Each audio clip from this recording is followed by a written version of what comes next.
You are sitting in a car right now, or a train, or a plane, staring at a map on a screen that is tracking your exact position using satellites orbiting the Earth. And you still get lost. You miss turns, you ignore the GPS and take the wrong exit anyway.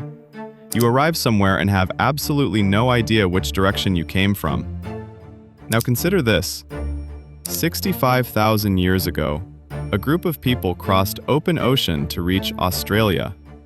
They had no maps, no compass, no metal tools, no written language, no technology we would recognize. And they made it. We still don't fully know how.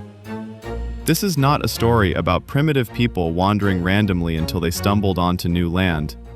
That is the comfortable version, the version that keeps ancient humans safely distant and safely inferior to us. The real version is completely different. Ancient humans deliberately, systematically, successfully traveled to every corner of the Earth. They crossed the world's largest ocean. They navigated through ice ages. They reached islands so small that you could miss them by a few miles and never find them at all. And they did all of this using knowledge so sophisticated that modern science spent decades dismissing it as impossible before finally admitting it was real. Let's start with the number that should reframe everything you think about ancient human capability. 65,000 years. That is when the first humans arrived in Australia. At that time, even during the lowest sea levels of the Ice Age, Australia was separated from the Asian mainland by at least 90 kilometers of open ocean. There was no land bridge, no way to walk there, no way to accidentally drift there on a log and survive. To reach Australia 65,000 years ago, someone had to look at the open ocean, decide to cross it, build something capable of carrying people across 90 kilometers of open water, navigate to a destination they had never seen, and arrive alive. They were doing this before Homo sapiens had reached Europe.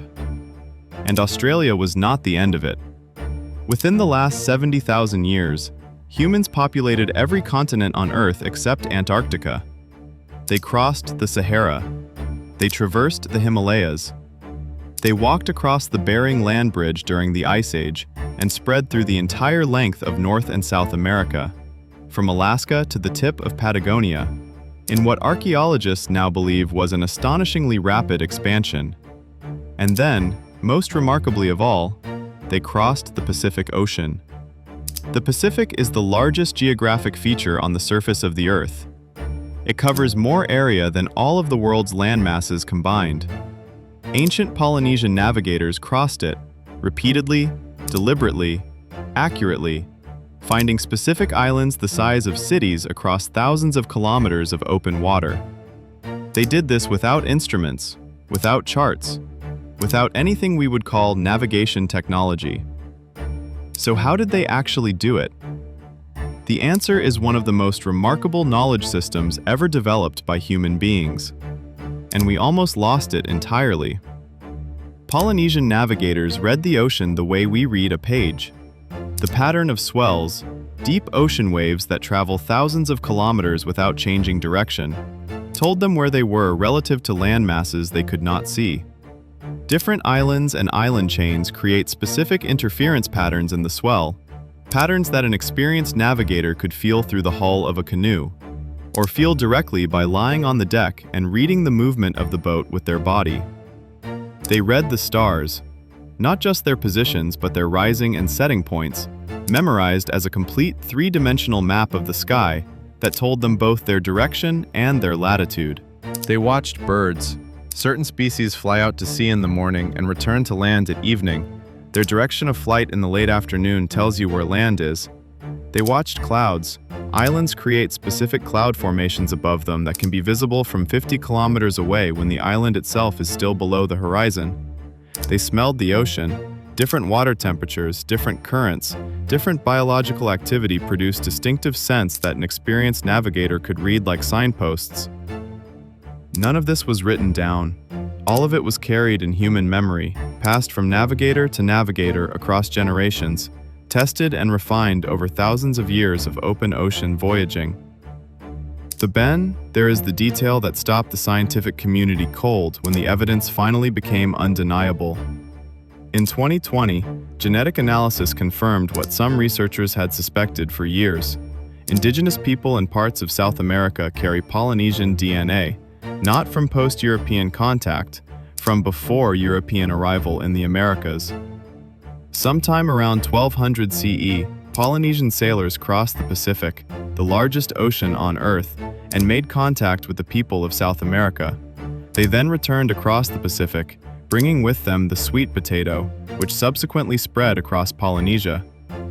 A round trip across the world's largest ocean, 300 years before Columbus crossed the Atlantic. We do not know the names of the people who made that journey. We do not know what their boats looked like. We do not know how many attempts it took or how many people were lost. We only know that they did it because their DNA and their food plants survived in the populations they encountered. Here is what that means. Modern humans with GPS, weather satellites, radar, radio communication, and engine-powered vessels do not routinely attempt what these navigators did routinely. The knowledge required to cross the Pacific using stars, swells, birds, and clouds took generations to accumulate, and was so specific, so embodied, so dependent on continuous transmission from teacher to student, that when colonial contact disrupted those transmission lines, most of it simply ceased to exist. We lost it, not because it was primitive, because we stopped passing it on. There are navigators in the Pacific today who are attempting to recover fragments of this knowledge, learning star paths, learning to read swells, attempting voyages in traditional vessels using traditional methods. What they are rediscovering, piece by piece, is not a curiosity or a cultural artifact. It is one of the most sophisticated practical knowledge systems human beings ever developed. The people who crossed the Pacific 3,000 years ago could find a specific island the size of a city from memory, across thousands of kilometers of open water, with nothing but their knowledge and their senses. Most of us cannot find our way across an unfamiliar city without a phone. Something was gained, something was lost. And what was lost was extraordinary.